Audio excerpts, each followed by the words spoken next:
Assalamualaikum warahmatullahi wabarakatuh.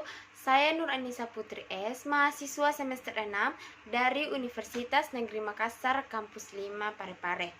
Nah, di video kali ini saya akan membahas ringkasan materi metodologi penelitian.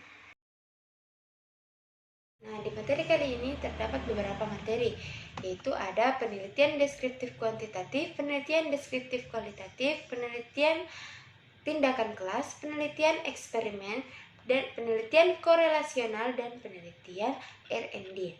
Nah, yang pertama kita bahas yaitu penelitian deskriptif kuantitatif.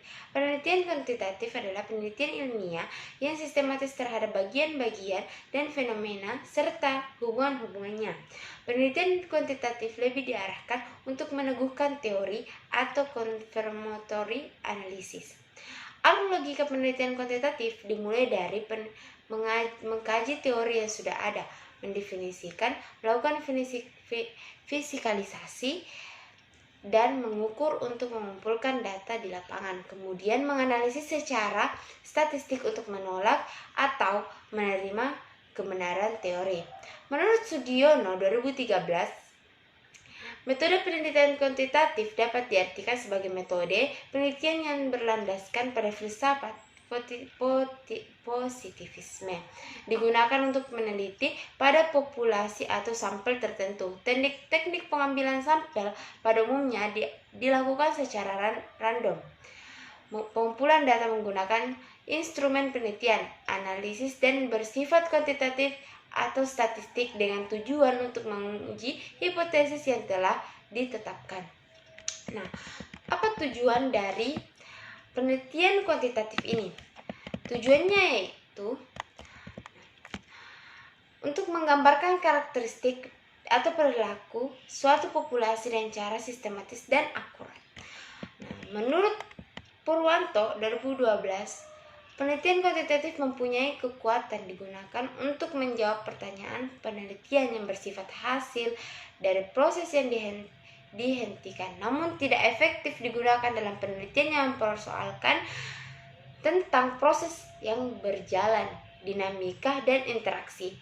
Penelitian kuantitatif mempunyai kebenaran dan diterima secara sepakat oleh para pengamat, sehingga kesimpulan yang dicapainya kuat. Nah, menurut Sumanto 2014, kelemahan penelitian deskriptif kuantitatif adalah tidak menuntut adanya perlakuan atau manipulasi variabel. Pada studi tertentu, hasil penelitian dapat dijadikan pertimbangan dalam meramalkan situasi mendatang. Ketiga, menuntut ketajaman berpikir dalam menjelaskan fenomena. Keempat, umumnya hasil penelitian hanya berlaku pada saat ini dan belum tentu berlaku pada masa yang akan datang. Maksudnya, penelitian hanya berlaku pada di saat sekarang, belum tentu berlaku untuk ke depannya. Nah, kelima yaitu untuk jenis studi tertentu memerlukan waktu yang relatif lama. Konsekuensinya biaya dan tenaga akan lebih besar. Apa ciri-ciri penelitian deskriptif kuantitatif? Yang pertama yaitu pengaruh metode penelitian alam. Kedua, bersifat behavioristik, mekanistik, dan empirik. Ketiga, memberikan perhatian pada hasil atau produk. Keempat, tujuan penelitian adalah untuk mendapatkan aturan umum, hukum atau prinsip yang bersifat umum. Kelima, kualitas diubah menjadi kuantitas. Dan selanjutnya, konfirmasi teori. Selanjutnya, menjunjung tinggi objektivitas. Dan terakhir yaitu desain penelitian yang ketat dan permanen. Yaitu langkah-langkah pokok penelitian deskriptif kuantitatif. Yang pertama itu kita membuat rumusan masalah terlebih dahulu. Selanjutnya kita menentukan landasan teori. Landasan teori apa yang kita gunakan? Kita masukkan itu ke dalamnya. Lalu merumuskan hipotesis. Selanjutnya yang keempat yaitu melakukan pengumpulan data. Itu kita mengumpulkan data. Selanjutnya melakukan analisis data data yang telah kita kumpulkan itu kita analisis. Lalu setelah kita analisis, baru kita menyimpulkan hasil analisis kita. Itu tadi penelitian deskriptif kuantitatif. Sekarang kita beralih ke penelitian deskriptif kualitatif. Nah, penelitian deskriptif kualitatif menurut Nana Shyodi Sukamadinata, penelitian deskriptif kualitatif ditujukan untuk mendeskripsikan dan menggambarkan fenomena-fenomena yang ada, baik bersifat alamiah maupun rekayasa manusia, yang lebih memperhatikan mengenai karakteristik, kualitas, keterkaitan antara kegiatan. Jenis penelitian deskriptif kualitatif menafsirkan dan menguraikan data yang ada bersamaan dengan situasi yang sedang terjadi. Penelitian ini juga mengungkapkan sikap, pertentangan, hubungan serta pandangan yang terjadi pada hubungan lingkup responden. Nah, jenis penelitian deskriptif kualitatif ini menggambarkan kondisi apa adanya tanpa memberikan perlakuan atau manipulasi pada variabel yang diteliti. Jenis penelitian deskriptif kualitatif merupakan jenis penelitian dengan proses memperoleh data bersifat apa adanya. Penelitian ini lebih menekankan makna pada hasilnya. Maksudnya di sini, penelitian ini menggambarkan kondisi yang apa adanya, realitanya, bukan rekayasa. Nah, apa tujuan dari penelitian deskriptif kualitatif? Tujuannya yaitu menghasilkan gambaran akurat tentang sebuah kelompok, menggambarkan mekanisme sebuah proses atau hubungan, memberikan gambaran lengkap baik dalam bentuk verbal ataupun numerika, menyajikan informasi dasar atau akan suatu hubungan, menciptakan seperangkat kategori dan mengklasifikasikan subjek penelitian. Nah, tujuan penelitian kualitatif adalah untuk memahami, mencari makna di balik data, untuk menemukan kebenaran, baik kebenaran empiris sensual, empiris logis. Apa kelebihan dan kekurangan dari penelitian deskriptif kualitatif? Nah, kelebihannya itu pertama, mampu menganalisis masalah atau masalah-masalah yang sulit atau tidak terukur secara numerik. Kedua, mampu melakukan pengamatan dalam konteks sosial alami dan non-alami. Ketiga, memiliki potensi untuk menggabungkan penelitian kualitatif dan kuantitatif. Nah, kekurangannya apa? Pertama, mungkin tidak signifikan secara statistik. Kedua, metode ini rentan terhadap bias karena nuansa pendapat subjektif. Ketiga, sulit untuk didefinisikan ulang karena pengamatan dan sifat kontekstualnya. Keempat, memiliki wawasan yang luas dan mendalam tentang bidang pendidikan yang akan diteliti. Nah, selanjutnya itu ciri-ciri dari deskriptif kualitatif, yaitu pertama, variabel yang tidak terkontrol. Kedua, studi cross-sectional. Ketiga, terdapat dasar penelitian selanjutnya. Itu ciri-ciri dari deskriptif. Nah, apa ciri-ciri dari kualitatif? Nah, kita lihat bersifat umum, fleksibel, dan berkembang dalam proses penelitian. Kedua, emik, yaitu mementingkan pemahaman dari dalam. Nah, ketiga, menggambarkan beragam bentuk realitas yang sifatnya kompleks. Keempat, berakhir dengan kesimpulan atau induktif. Selanjutnya, penelitian berperan sebagai instrumen utama penelitian. Nah, selanjutnya, teknik pengumpulan data atau instrumen penelitian yang biasa digunakan yaitu wawancara dan observasi. Ketujuh, analisis dilakukan sejak awal hingga akhir penelitian. Nah, selanjutnya, hubungan dengan informan cukup dekat. Nah, terakhir yaitu disajikan data berupa deskriptif, catatan lapangan, jawaban informan, dan dokumen. Nah, bagaimana langkah-langkah penelitian deskriptif kualitatif? Nah, pertama itu kita mengidentifikasi masalah. Kedua, kita terdapat pembatasan masalah. Selanjutnya, terdapat penetapan fokus penelitian. Lalu, yang keempat yaitu pengumpulan data. Nah, setelah kita mengumpulkan data, kita mengelola dan memaknakan data tersebut. Selanjutnya, terdapat pemunculan teori. Kita munculkan teori di dalamnya. Lalu, yang terakhir yaitu pelaporan hasil penelitian.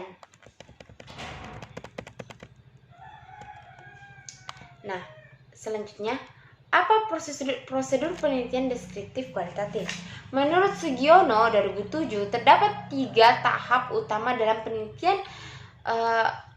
penelitian kualitatif, yaitu tahap deskriptif atau tahap orientasi. Pada tahap ini, peneliti mendeskripsikan apa yang dilihat, didengar, dan dirasakan. Peneliti baru mendata sepintas tentang informasi yang diperolehnya. Ketiga, tahap reduksi. Nah, di tahap reduksi ini, peneliti mereduksi segala informasi yang diperoleh pada tahap pertama untuk memfokuskan pada masalah tertentu. Nah, yang ketiga, tahap seleksi. Nah, di tahap seleksi ini, peneliti menguraikan fokus yang telah ditetapkan menjadi lebih rinci, kemudian melakukan analisis secara mendalam tentang fokus masalahnya. Dan hasilnya adalah tema yang dikonstruksi berdasarkan data yang diperoleh menjadi suatu pengetahuan, hipotesis, bahkan teori baru. Nah, itu saja materi dari penelitian deskriptif kualitatif. Nah, selanjutnya kita akan membahas penelitian tindakan kelas. Kita beralih ke penelitian tindakan kelas. Menurut Suharsini, penelitian tindakan kelas adalah gabungan dari definisi dari 3 kata, yaitu penelitian, tindakan, dan kelas. Yang pertama itu penelitian. Penelitian adalah kegiatan yang mencermati suatu objek dengan menggunakan cara dan metodologi tertentu untuk memperoleh data atau informasi yang bermanfaat dan memecahkan suatu masalah yang dikaji. Sedangkan tindakan adalah suatu gerak kegiatan yang sengaja dilakukan dengan tujuan tertentu. Nah, terakhir yaitu kelas. Kelas adalah sekelompok siswa dalam waktu yang sama dan mempelajari materi yang sama dengan guru yang sama. Nah, menurut Kunandar 2008, dalam bukunya menyatakan bahwa tujuan dari PTK adalah pertama yaitu untuk memecahkan permasalahan nyata yang terjadi di dalam kelas yang dipahami langsung dalam interaksi antara guru dengan siswa yang sedang belajar.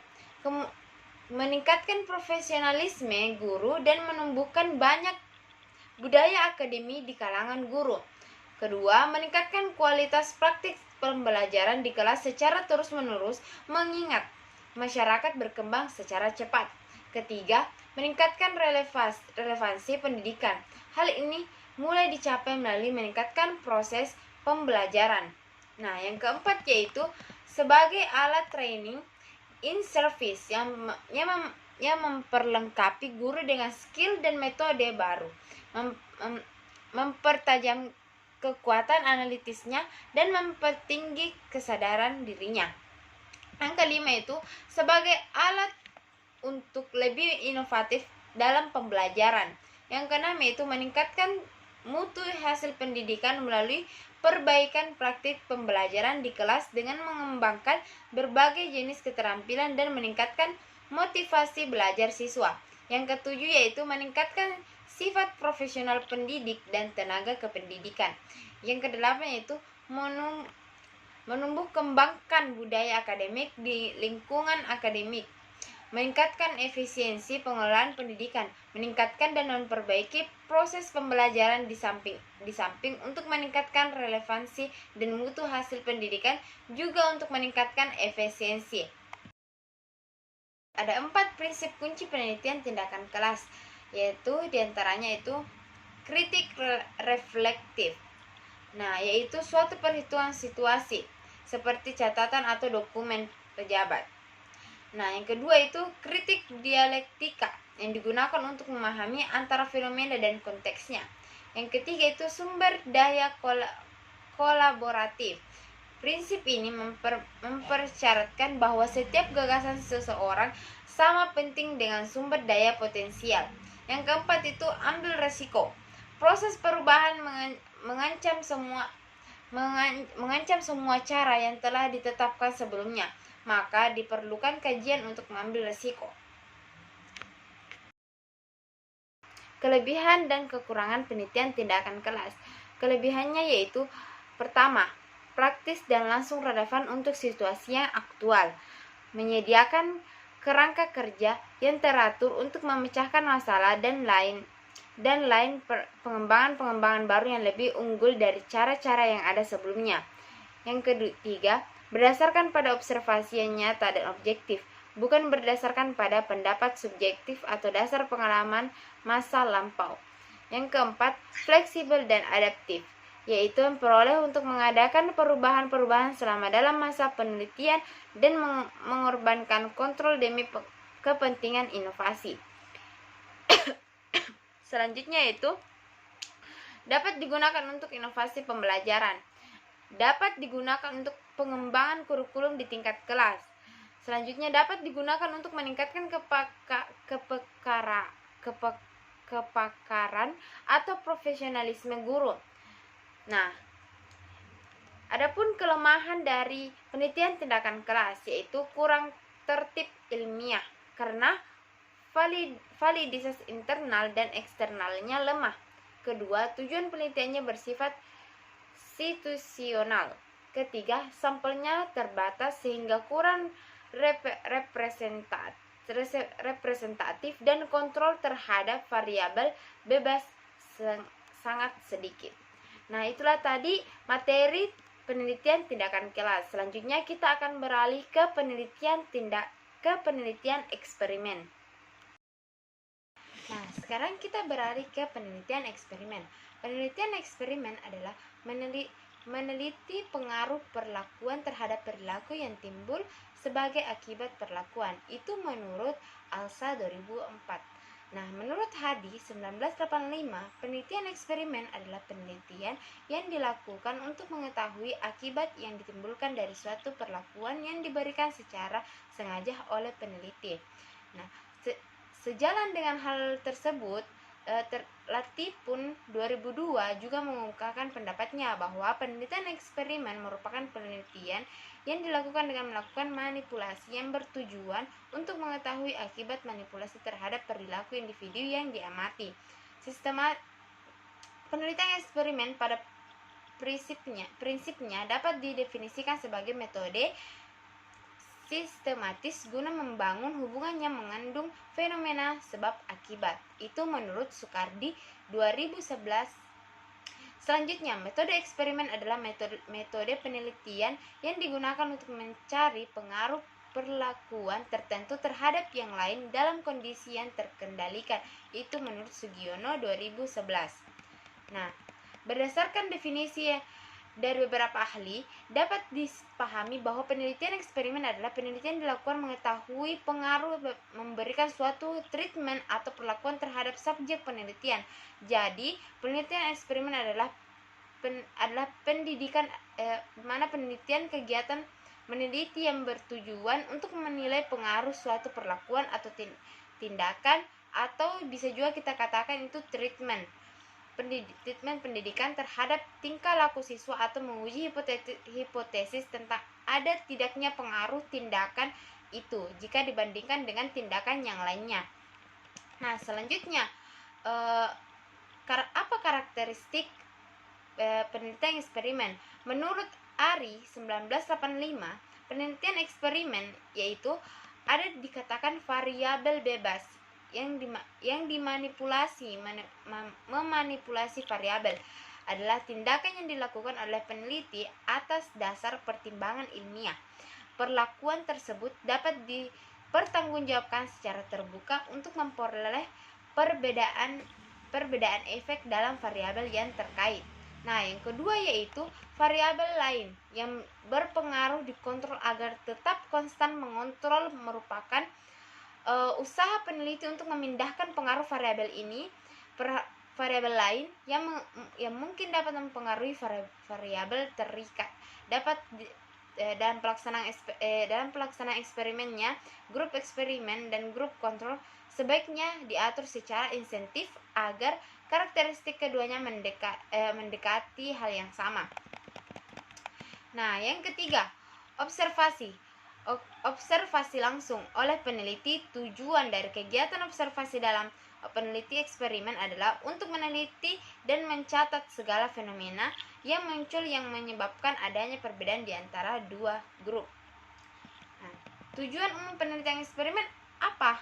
Tujuan umum penelitian eksperimen adalah untuk meneliti pengaruh dari suatu perlakuan tertentu terhadap gejala suatu kelompok tertentu dibanding dengan kelompok lain yang menggunakan perlakuan yang berbeda.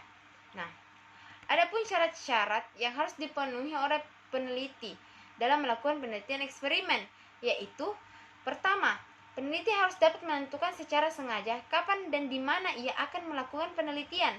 Kedua, peneliti terhadap hal yang sama harus dapat diulang dalam kondisi yang sama.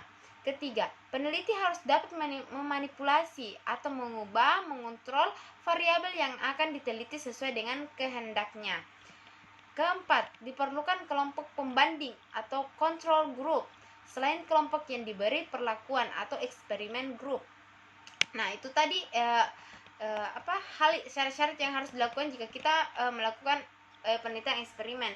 Nah, adapun langkah-langkah dalam penelitian eksperimen yaitu pertama, adanya permasalahan atau rumusan masalah yang signifikan apa yang mau diteliti. Kedua, pemilihan subjek yang cukup untuk dibagi dalam kelompok eksperimen dan kelompok kontrol. Ketiga, pembuatan atau pengembangan instrumen. Keempat, pemilihan desain penelitian. Kelima, eksekusi prosedur. Keenam, melakukan analisis data. Dan yang terakhir yaitu memformulasikan simpulan. Maksudnya itu kita sudah menarik kesimpulan dari penelitian eksperimen kita. Nah, itu tadi penelitian eksperimen kita. Kita akan beralih ke materi selanjutnya. Nah, selanjutnya kita beralih ke materi penelitian korelasional.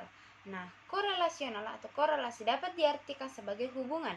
Namun, ketika dikembangkan lebih jauh, korelasi tidak hanya dipahami dalam artian sesingkat itu. Nah, korelasi merupakan salah satu teknik analisis data statistik yang digunakan untuk mencari hubungan antara dua variabel atau lebih yang bersifat kuantitatif. Dua variabel atau lebih dikatakan berkorelasi apabila perubahan pada variabel yang satu akan diikuti perubahan pada variabel yang lain secara teratur dengan arah yang sama, atau korelasi positif atau berlawanan, atau kata lainnya korelasi negatif. Nah, penelitian korelasional dilakukan dalam berbagai bidang diantaranya itu pendidikan, sosial maupun ekonomi. Penelitian ini hanya terbatas pada penafsiran hubungan antar variabel saja, tidak sampai pada hubungan kausalitas, tetapi penelitian ini dapat dijadikan acuan untuk menjadi penelitian selanjutnya seperti penelitian eksperimen. Nah, apa tujuan dari penelitian korelasional? Nah, penelitian korelasional adalah untuk mendeteksi sejauh mana variasi-variasi pada suatu faktor berkaitan dengan variasi-variasi pada satu atau lebih dari faktor lain berdasarkan pada koefisien korelasinya. Tujuan utama dalam melakukan penelitian korelasional menurut Ibrahim dan kawan-kawan tahun 2018 menyatakan bahwa tujuannya yaitu untuk membantu menjelaskan pentingnya tingkah laku manusia atau untuk meramalkan suatu hasil. Lebih lanjutnya, ia mengatakan bahwa penelitian korelasional terkadang juga berbentuk penelitian deskriptif karena menggambarkan hubungan antara variabel-variabel yang diteliti. Penelitian korelasional merupakan upaya yang menerangkan dan meramalkan sesuatu, atau explanatory studies and and Prediction Studies.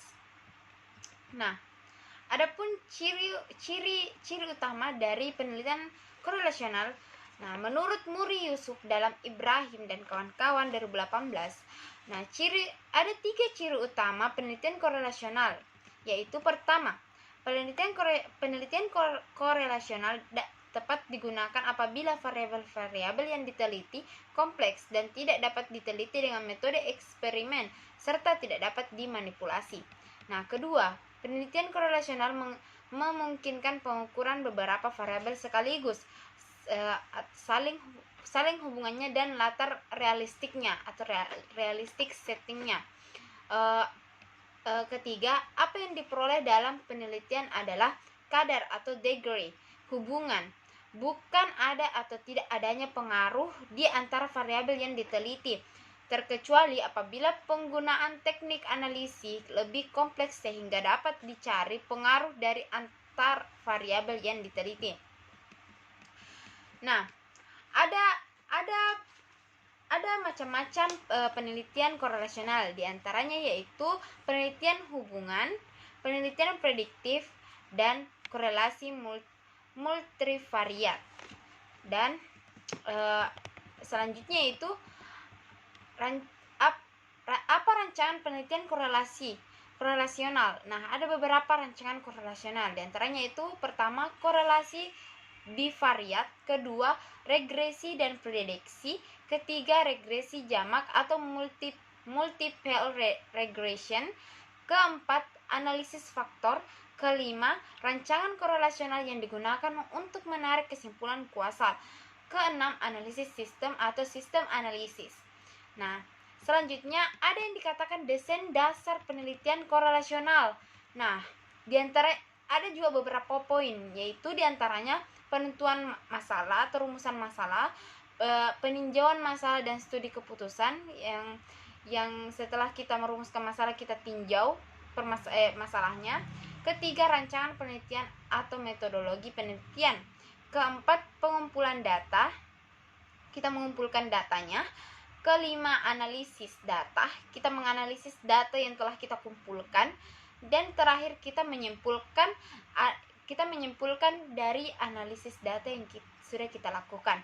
Nah, ada kelebihan dan kekurangan dari penelitian korelasional, yang diantaranya kelebihannya itu pertama, peneliti berguna untuk mengatasi masalahnya yang berkaitan dengan bidang pendidikan, ekonomi, dan sosial.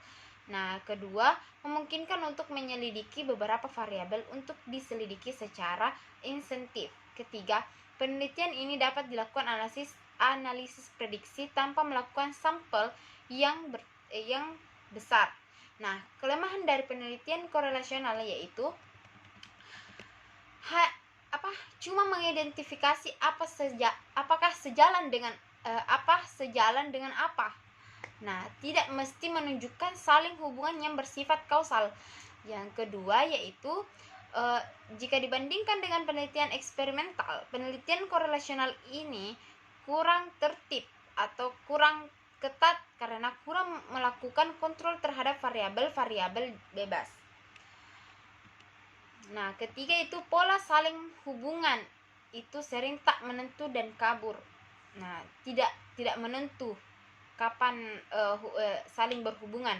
Nah, yang terakhir itu sering merangsang penggunaannya sebagai semacam shotgun approach, yaitu memasukkan berbagai data tanpa pilih-pilih dan menggunakan setiap interpretasi yang berguna dan bermakna. Yang berguna atau bermakna. Nah, itu saja materi dari materi penelitian korelasional. Selanjutnya kita lanjut ke materi yang terakhir, yaitu penelitian R&D.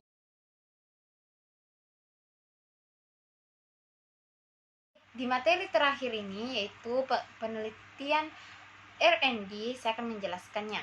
Nah, menurut Sugiono 2009, metode penelitian dan pengembangan atau dalam bahasa Inggrisnya research and development adalah metode penelitian yang digunakan untuk menghasilkan produk tertentu dan menguji keefektifan produk tersebut. Nah, ada juga pendapat lain, yaitu pendapat dari Sujadi 2003, menjelaskan bahwa penelitian R&D merupakan proses atau langkah untuk mengembangkan suatu produk baru untuk menyempurnakan produk yang sudah ada yang bisa dipertanggungjawabkan. Sedangkan ada juga menurut Soenarto 2008, itu peneliti dan pengembangan merupakan penelitian yang memiliki tujuan penghasilan dan pengembangan prototipe, desain, materi pembelajaran,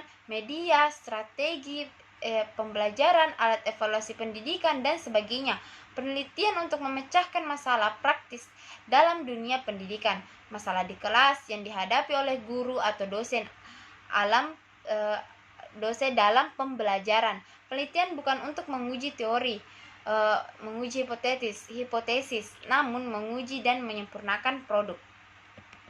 Nah, selanjutnya, apa tujuan dari penelitian R&D?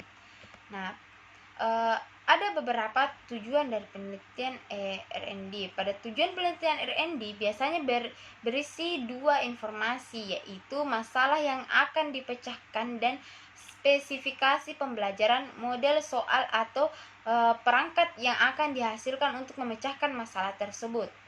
Nah, menurut Acker 1999, tujuan penelitian pengembangan khusus dalam bidang pendidikan dibedakan berdasarkan aspek pengembangannya, yakni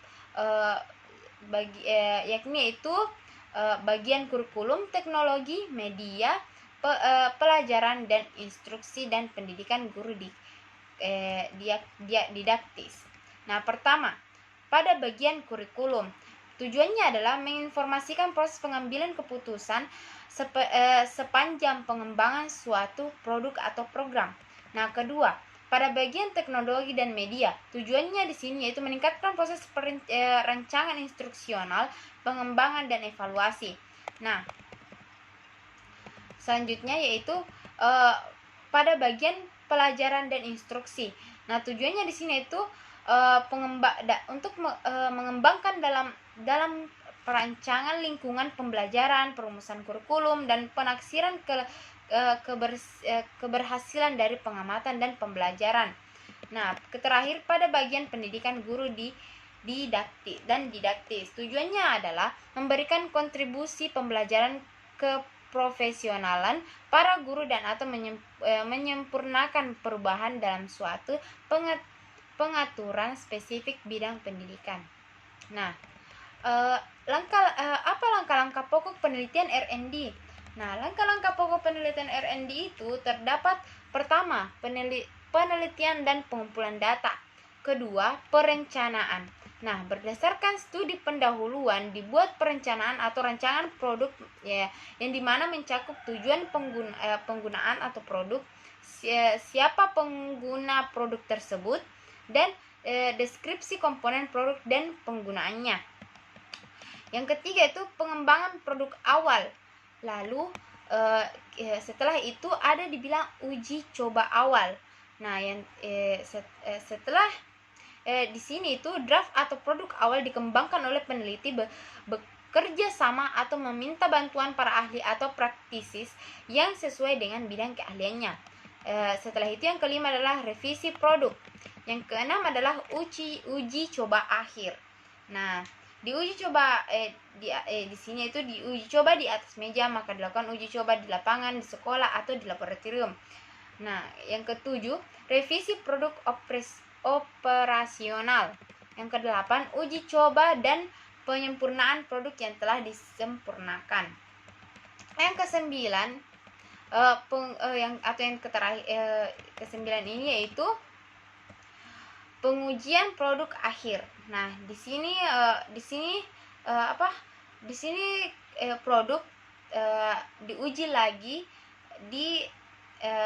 sebagai pengujian produk akhirnya. Nah, setelah itu yang terakhir yaitu implementasi dan desimilasi. Lalu D. Setelah itu ada dikatakan penggunaan metode penelitian R&D. Nah, di sini itu terdapat beberapa metode bisa kita gunakan. Yang pertama adalah metode deskriptif, kedua metode evaluatif, yang ketiga adalah metode eksperimen. Lalu, apa analisis penelitian R&D? Secara umum, teknik analisis data yang digunakan dalam penelitian research and development tergantung pada model yang digunakan dan data yang ingin dikumpulkan oleh peneliti. Teknik analisis data yang biasanya digunakan mengacu kepada teknik analisis data kuantitatif maupun kualitatif. Analisis merupakan perhitungan terkait indikator atau pengukuran untuk mencari tahu pola hubungan yang terdapat pada data yang telah dikumpulkan sebelumnya. Itu menurut Kothari 2004. Nah, sekarang apa kelebihan dan kekurangan dari penelitian R&D? Nah, kelebihan dari penelitian R&D ini adalah pertama, pendekatan R&D mampu menghasilkan suatu produk atau model yang memiliki nilai validasi tinggi karena produk tersebut dihasilkan melalui serangkaian uji coba di lapangan dan divalidasi oleh ahli. Kedua, pendekatan R&D merupakan penghubung antara penelitian yang bersifat teoritis dengan penelitian bersifat praktis. Ketiga, metode penelitian yang ada dalam R&D cukup komprehensif, mulai dari metode deskriptif, evaluatif, dan eksperimen. Nah, yang keempat, mendorong proses inovasi produk atau model yang tiada henti, sehingga diharapkan akan selalu ditemukan produk atau model yang selalu aktual dengan tuntutan kekinian seperti di zaman modern sekarang. Nah, yang kelima itu mampu mengatasi kebutuhan nyata dan mendesak atau real needs in the here and now melalui pengembangan solusi atau suatu masalah sembari menghasilkan pengetahuan yang digunakan di masa mendatang. Nah, sedangkan apa kekurangan penelitian R&D ini? Nah, kekurangan dari penelitian R&D ini yaitu pertama, pada prinsipnya memerlukan waktu yang relatif panjang karena prosedur yang harus ditempuh relatif kompleks. Ini harus kompleks. Nah, kedua, tidak bisa digeneralisasikan secara utuh karena penelitian R&D ditujukan untuk pemecahan masalah atau here and now dan dibuat berdasarkan sampel atau spesifik, bukan populasi.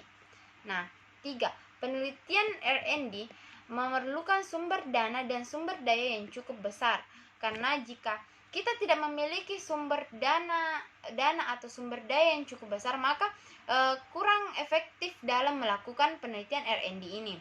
Nah, itulah tadi materi terakhir kita, yaitu penelitian R&D. Maka selesai juga materi yang saya presentasikan.